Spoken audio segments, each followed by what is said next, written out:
Welcome back to Bet It, Bank It, Blow It, where we can't afford Jim Mora, so I'm all you've got. Playoffs.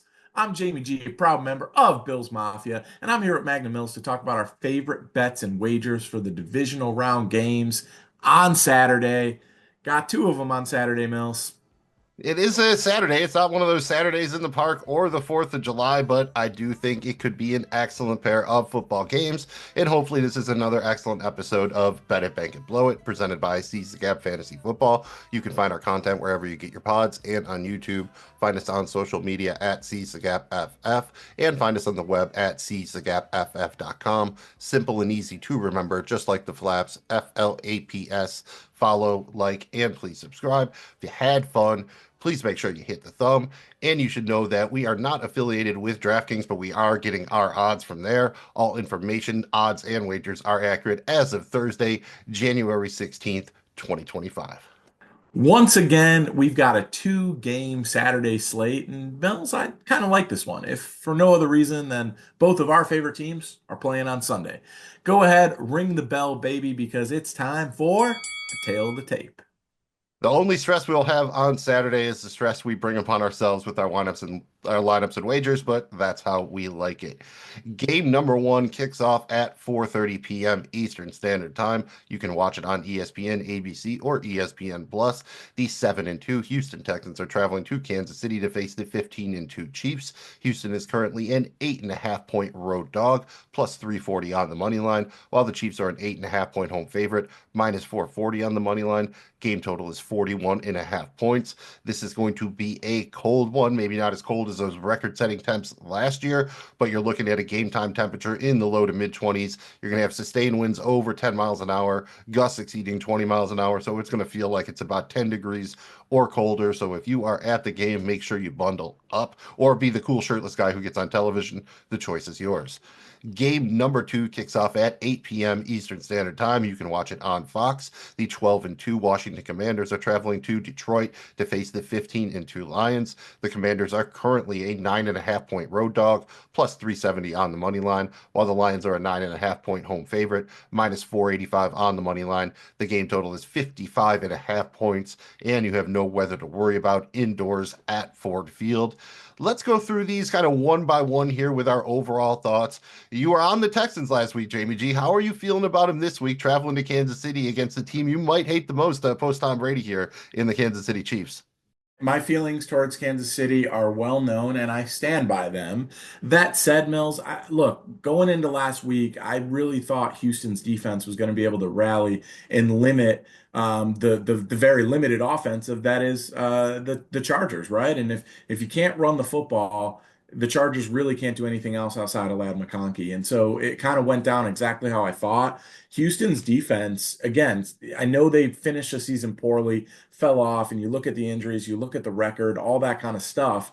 When you squint hard enough, you start to be able to really see what they have on defense. And that's a couple of outstanding edge rushers, the ability to stop the run, and some excellent players outside, and a middle linebacker that flies all over the football field. So I thought it was one of their defensive backs' better games of the season. They were outstanding in defending the run and really just took away everything the Chargers want to do. Now, that was at home and that was against a lesser opponent. You're going to Kansas City, where now you're in their environment, hard place to play, weather's going to be a factor, and Kansas City's offense, while not great, not setting the world on fire, they're experienced enough and have enough optionality to where I think they'll be able to manufacture some plays.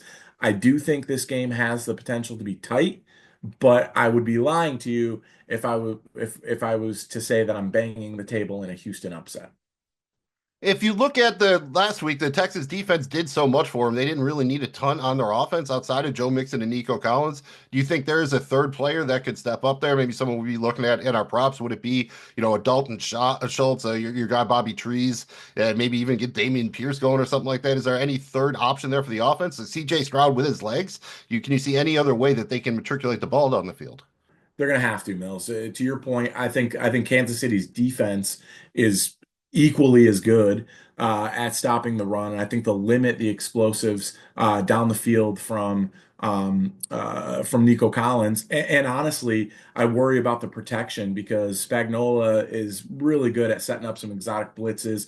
They get themselves in third and long. I think they can be in for a long day. But to your point, I think the answer can be Dalton Schultz. He's a guy that I think can create some mismatches over the middle of the field, kind of be the easy button, especially on those third and six, third and eights when you need to get some chunk plays. They got to figure out a way to manufacture a run game, even if it's on some screens, whatever it is, to get themselves to win first down, basically. But yeah, I think there's got to be something. I was disappointed in John Mechie. I thought he had the chance to maybe emerge in that first game. And again, they didn't need it. They won the game. Their defense essentially won that game. But I think they're going to need somebody to step up this week, Mills. On the other side of the ball, do you think now with the layoff here, the Chiefs will lean more on Isaiah Pacheco now, thinking that he's fully healthy? Or do you still expect kind of the hot hand situation we saw once Pacheco came back with Kareem Hunt over there? I think Pacheco is going to get the lion's share, but look, they like the ability to ground and pound Kareem Hunt. And he offers a different type of running style than Pacheco. Pacheco, while he can be aggressive and he runs like he hates the ground and stomping on it and everything, and we all talk about that, but you're getting a much bigger body, a much more level of physicality with Kareem Hunt, particularly up the middle behind the interior of that offensive line, which is fantastic, one of the best in the league. What I'm interested in is what they do at left tackle. Does that mean they're kicking out Joe Tooney, or do they think they found enough there to keep Tooney at the left guard spot? And I think that will determine what they do in the running game a little bit as well. Yeah, they have to button up that offensive line. They did a better job with it down the stretch here, but who knows if they're gonna. I'm not even sure if they're gonna kick Thuney out, if they're gonna start Humphreys. I think the word is they're gonna start Humphreys as of now, but we'll see how that goes. One thing I will note and pay attention to here is the kickers on both sides. Fairbairn has been one of the better kickers in the league for the past couple of years, and he has really struggled down the stretch here. I believe he missed maybe the shortest field goal of anybody this season. He missed like a 23-yarder or whatever. And same thing on the other side with Harrison Butker. Generally been very good, but he got injured, and since he came back, he has not really look that good. This is a game. It's going to be cold. It's going to be windy. So just something to keep an eye on there with your props. Or again, could maybe lean a little bit towards the under here if the field goal kickers are having a tough time converting. The other game looks like to be the possibly the biggest potential shootout of the entire divisional round here with the Commanders traveling to Detroit. The Commanders pretty much needed everything to go their way last week to get the win. It did, and they took care of business again. Man, I thought Zane Gonzalez was going to miss that kick. Let me tell you, but he managed to sneak it in there. Do you think the Commanders have a chance here? Like, can Jayden Daniels have enough magic, or is Detroit just going to be a little bit too much for him? It's a great story, and Washington's won 5 games in a row down to the last minute. I think Detroit's going to be a little bit too much to handle offensively. And you saw even in that game, the first round, right? There were lulls in what the Bucks were able to do offensively. And give credit to Washington's defense; they made the stops and everything. I just think Detroit's offense is going to apply way too much pressure for Washington to somehow win a game, 23-20 or 24-21. I have a really hard time believing Washington's defense is going to keep Detroit's offense in check. And on the opposite side of the ball there, Detroit's defense had an incredible showing against the Vikings the last week of the season. Antonelli coming back at middle linebacker added a spark here. I just think, Jayden Daniels, while he has magic and while this team is good, I think this is too steep of a test on the road here to beat Detroit. They're just going to be able to apply too much pressure offensively. I think the only chance the Commanders have is if Detroit just gets caught with their hand in the cookie jar. Since they've lost so many weapons on the defensive line, they've had to blitz at the highest rate of anybody in the league. And Jayden Daniels has basically been the best quarterback in the entire league against the blitz. So it's kind of where the rubber meets the road here. He would have to just succeed at that level. But I think, again, the Lions don't shoot themselves in the foot. They're very good about that generally. They don't turn it over. They don't take a lot of stupid penalties. So the Commanders are going to have to be extremely efficient. They're not going to have stuff like that happen, with the Bucks offensive line making the mistakes last week. They're not going to get those kind of breaks here, and you know it's going to be really loud up in there in Ford Field. The one thing I might worry about a little bit is we saw how good Gibbs was when he was kind of unleashed towards the end of the season. David Montgomery is back, and I almost worry that could slow down the offense a little bit. Are you worried at all that Dan Campbell might force some reps to David Montgomery that we saw go to Jahmyr Gibbs the last couple of weeks, and he did, absolutely everything with him, pretty much your playoff MVP in fantasy sports, absolutely killed it down the stretch there. A little, a little. And the reason normally you would say with a normal coach, no, because you know what you have in Gibbs. You're just bringing Montgomery around. You want him for the championship and then the Super Bowl game, right? Where you can get after him with those two back sets, and rotating those two running backs. But with Dan Campbell, he's just a wild card, man, and you just don't know what he's going to do. A little bit worried, but I also know that Ben Johnson knows what he has in Gibbs and knows what this offense can do. And I have confidence that they're going to find a way to be dominant on offense because that's what they've been all year. Yeah, he's just looked so good. You worry that Montgomery be like putting a governor on the offense a little bit. I mean, David Montgomery's a good player in his own right, but Jahmyr Gibbs is special. You can he's such just a walking threat for a big play anytime he's on the field. If for the Commanders to have a chance, they probably need to have a out of nowhere superstar. They'll need Terry McLaurin to have a game. Last week it was Diami Brown who had the big game. Is there anybody on that Commanders offense you think is capable of stepping up with a big one here? I know we've seen Zach Ertz do it a little bit, but it's hard to see him having, 10 receptions or something like that. He's more of a touchdown guy. Anybody on that Commanders offense outside of Daniels and McLaurin you're interested in?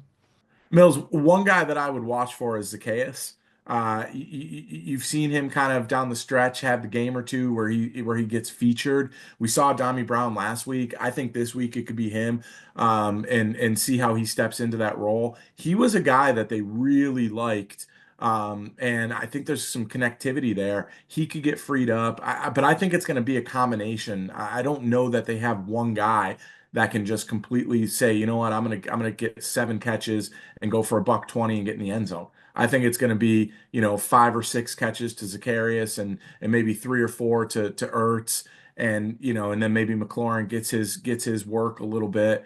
And another guy to look out for too. We saw him kind of step up down the stretch in that game last week, against Tampa Bay in the passing game specifically is Austin Eckler. I think he could be a guy that could make some noise here. You saw the Bills have a lot of success passing the football to the running back against Detroit.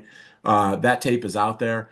Austin Eckler's a guy that can catch the football, still has some juice and some spark to him when he gets in space. I think that could be a potential matchup to look for too. Excellent point. I was just going to highlight him myself. And if you actually go back to last week, I think the Commanders had 69 offensive snaps, and Eckler played 33, Brian Robinson played 35. So basically split the job right down the middle. So I think you're probably getting a bit better price on the Eckler props. Just something to keep an eye on, like you said, especially if it works out to be a high scoring game with that game script. He could be heavily involved in the passing game. So definitely a guy I like here. Let's get into our wagers, and we're going to go big right from Jump Street, starting with our favorite wagers. These did not go quite as well as we hoped last week, but it could have been worse. We finished down about 49 cricket coins, and you should know cricket coins are the preferred currency here on Bet It, Bank It, Blow It. All of our wagers are in cricket coins, and in cricket we trust. I give you credit, Jamie G. You nailed the Houston money line. You had the under a couple different ways in that Pitt at Baltimore game, so that worked out well. Back in Minnesota did not work out as well, but what are you going to do? That game turned out to be a wild one, and we've definitely seen that this year. Sometimes on those island games, the Thursday night, the Monday night, they get out a little bit out of control, and yeah, that happened. Let's move into this week. What are your favorite wagers for these Saturday games in the divisional round? Mills, couple of wagers here that I like. I'm going to go ahead. I wrote them last week. I'm going to ride them this week, but in a different way. I'm going to put 100 cricket coins on Houston to cover. And I bought a point here, so I'm going alternate spread plus 9.5 at Kansas City. It's minus 129. 100 cricket coins there to take back 178. I think that this game is somewhere in between 6 and 10 points. And I just decided for minus 129, it wasn't that big of a price to pay to buy that extra point here. I'm going to do it, protect myself a little bit. We saw the Texans get blown out last year, against Baltimore in this round. I don't want to see it happen again. Kansas City hasn't really blown anybody out, and they haven't played football, meaningful football, in almost a month. So we don't know what we're going to see here, but plus 9.5 felt like a safe number for me. And again, at minus 129, I was comfortable there. We talked about it, right? I mean, the Chiefs were favored by 6 or more points in 7 games this season. They won all of them straight up, but failed to cover the spread in any of the 7 games. 0 for 7. So feeling pretty good here. Only 4 of the Chiefs' 15 wins this season were by more than 8 points. So again, that gives me a little bit of comfort here at the plus 9.5 marker. Moving on to my second one, I am going to put 100 cricket coins on Detroit minus 9.5 at Washington. That's the number right now. No alternate spread on that. I just think they're too good. And again, nothing wrong with the Commanders. Incredible season. They're going to be good for a long time as long as Daniel stays healthy. Um, I just think this is too much for them to handle in terms of the offensive juggernaut that is the Detroit Lions. I could see it getting out of hand here. It's minus 108, 100 cricket coins to win 193. The Commanders, give them credit. They escaped Tampa with the win. And it was, yeah, the heroics of Jayden Daniels, the mistakes of the Bucks offense, all those things happen, and the result is the result. The Lions, however, I think they're unlikely to make those kind of mistakes, and it's going to put the Commanders in a tough spot. And again, there's going to be pressure because you have to keep up with Detroit. In the games we've seen them lose, you got to keep up with them offensively. This is the sixth time in NFL history that a rookie quarterback is facing the team with the best record in the playoffs. Those 5 quarterbacks were a combined 1-4, with only Joe Flacco and the Ravens getting a win in 2008, 13-3 at Tennessee. And you better believe he came with a outstanding defense in that one. Better than the Commanders currently, Mills. Leaning on those two this week. That's a nice tight two. We can work with that. Next, we got to climb, man. We got to work. We got to scrap. We got to do whatever it takes to get all the way to the top of the props. Unfortunately, these did not go that well for us. Last week, we finished down about 348 cricket coins. JBG, I will give you credit. You nailed your Andrew Van Ginkel sack. I believe they only had one on that side. You nailed the one. There were 9 on the other side. Anybody could pick a Rams player to have a sack. It took skill to pick a Vikings player to have a sack. And you were on your guy, James Cook, on his rushing over. So, bully for you there. And unfortunately, the one Rams wager you were on was the Cooper Kupp over 4.5 receptions. And Cooper Kupp is now officially on a milk carton somewhere. I have not seen him in forever. I believe he has 1 or less receptions in 4 of his last 5 games or something like that. So, Cooper Kupp, where are you? Maybe you're hanging out with Scooby Doo. Maybe not. Jamie G, who are you rising to the top of the props with this week, Saturday divisional round? Yeah, let's hope for a little bit of improvement here, Mills. I'm gonna take a flyer here and throw 100 cricket coins on Noah Gray over 1.5 receptions. It's plus 105. Love the number. 100 cricket coins there. We'll win 205. He's only got 1 reception each of his last 2 games played, but he did have at least 2 receptions in each of the 6 games before that. I'm thinking playoffs on the line here. He finds the open spot. We know Patrick Mahomes isn't afraid to throw it to him. Yes, you could make the case that playoffs are when Kelsey does his work, but I think Noah Gray is a real weapon on this team. Just need him to get 2, not asking for any more than that. I'm going to go ahead and take the chance there, Mills. I'm also going to put 100 cricket coins on DeAndre Hopkins over 2.5 receptions. This one's minus 160. The book believes me that it's going to happen. It's 100 cricket coins. We'll take home 163. He's had at least 3 receptions in 8 out of his 10 games as a Chief. We like that.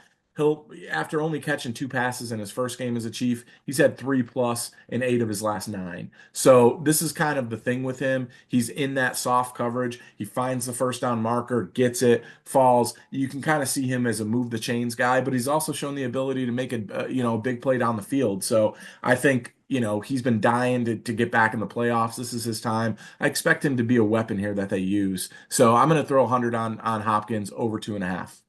Outside of that, Mills, I'm going to go on the defensive side of the ball. It worked last week. Let's have it work again. I'm going to put 100 cricket coins on Will Anderson over the quarter sack.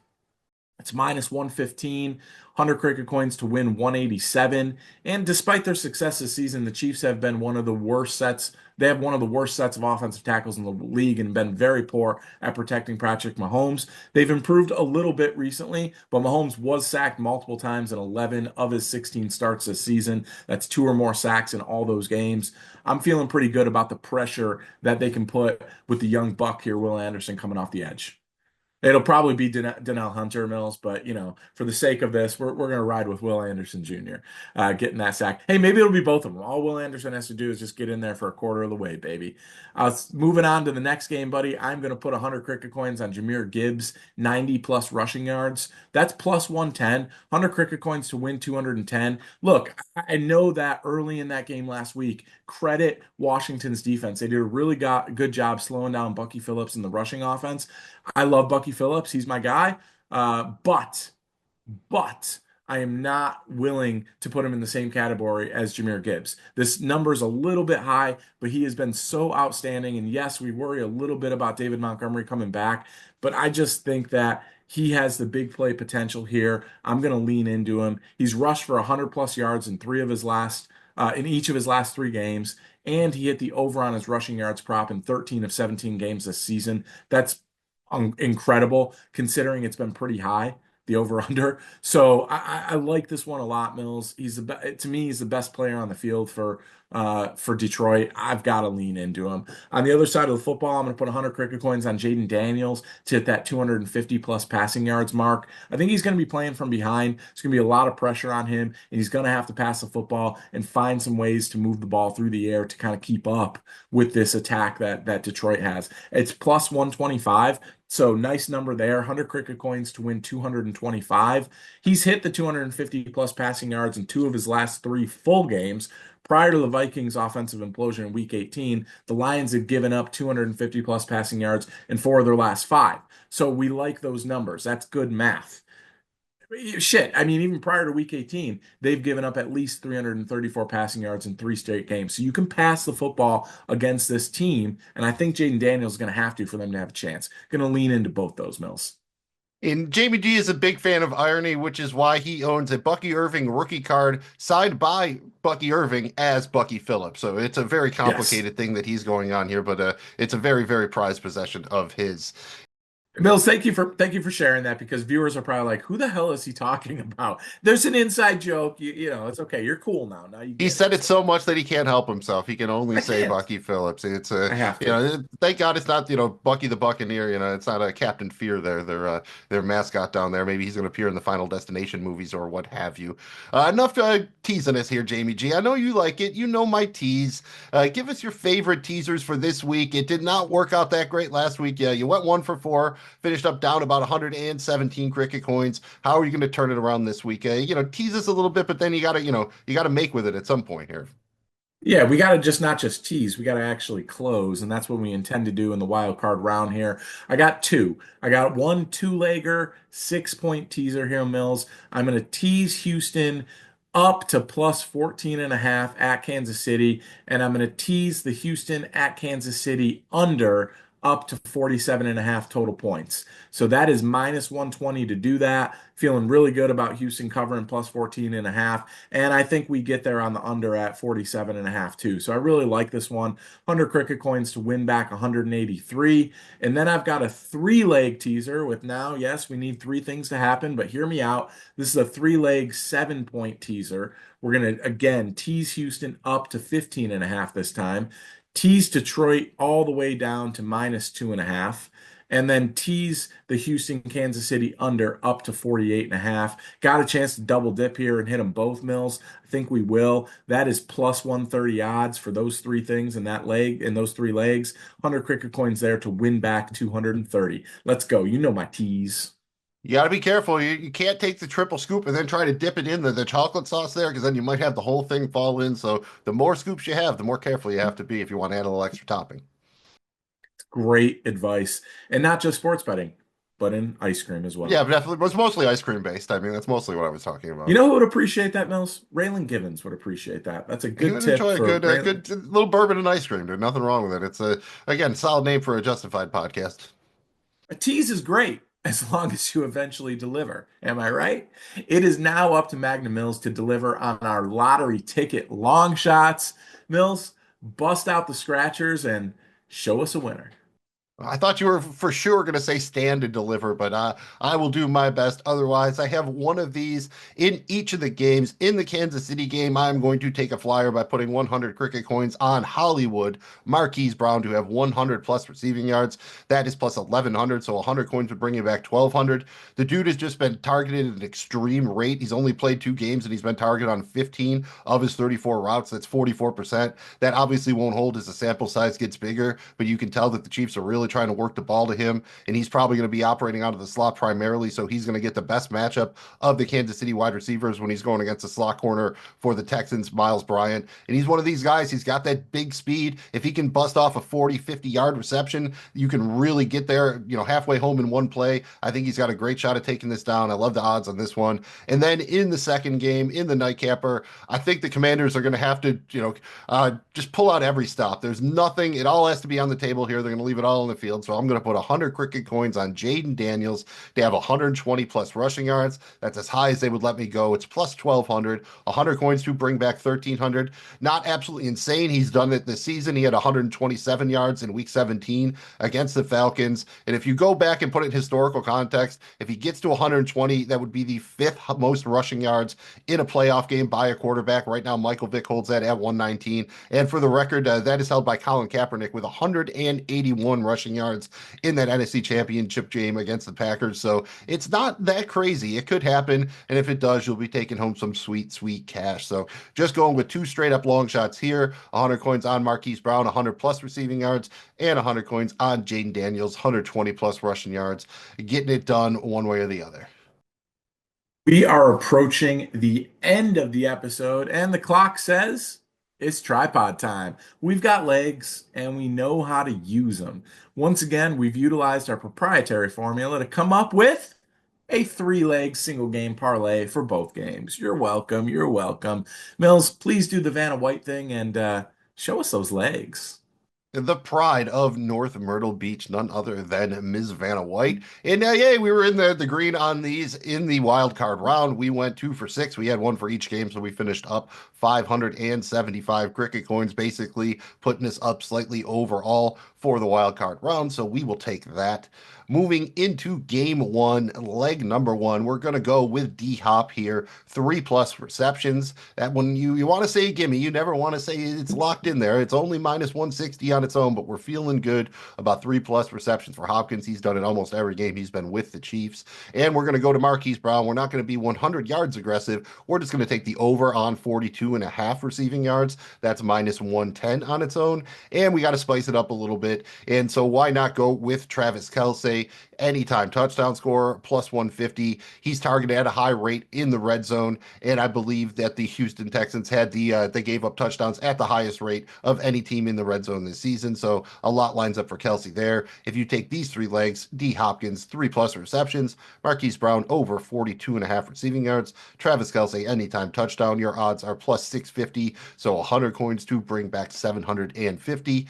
In the nightcapper, we're just going to take over 90 points. I'm just kidding. They won't let you do that anyways. Leg number one, we're going to dial it down just a smidge from Jamie G's prop and take Jahmyr Gibbs 80 plus rushing yards. That is minus 135 on its own. Then we're going to go with one of my guys, Jameson Williams, 5 plus receptions. That is plus 130. I believe he has hit that in 4 of his last 6 or 5 of his last 6. Not sure which, but he's been doing work lately. And finally, we're going to go with Jayden Daniels. Again, not as aggressive as 120 yards. Let's just cut it in half down to 60 plus rushing yards. That is plus 100. You take these three legs, Jahmyr Gibbs 80 plus rushing yards, Jameson Williams 5 plus receptions, Jayden Daniels 60 plus rushing yards. Your odds are 700. So that is 100 coins to bring back 800.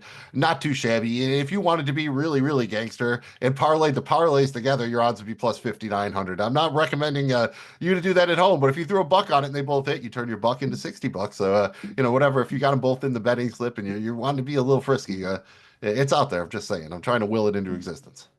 Mills, it might be worth a dollar. I've wasted a dollar on less, so I like it. There's a chance.